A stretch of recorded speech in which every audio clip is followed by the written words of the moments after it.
So as you're thinking about the schools, Dr. Wilson, I think they've always done a great job of being clean, but even now you've got to kick it up another notch. What are some of the things that Denton is thinking about getting ready and some of the new things that they might be exploring as they're learning?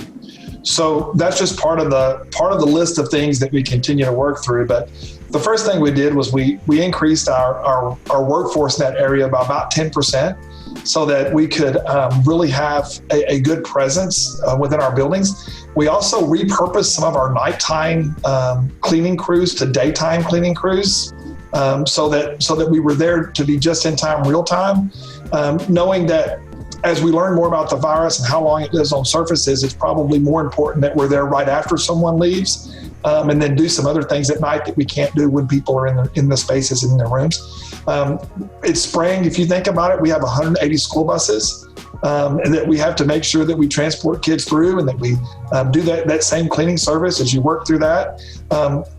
Frankly, we don't receive any funding for transportation, or very limited funding for transportation from the state. So our buses used to be 2 or 3 kids to a seat. Now it looks like it'll be 1 student per every other seat, or 1 student every seat, depending upon the size.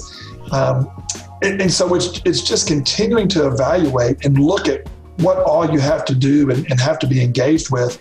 And then it's train everyone, right? I mean, we have to retrain our teachers and everyone that are using our spaces to, here's what we do before you come, here's what you can do to make it better. And the same things you talk about with your employees with the conference rooms or their personalized desks, we're doing the same things. And I think what you're seeing is a more ownership and a more individualized role in making those things happen and creating an environment where we know kids, young children especially, are going to learn best. That's in person, face to face with their teacher. We have to create that environment, and everyone's willing to do their part to make that happen.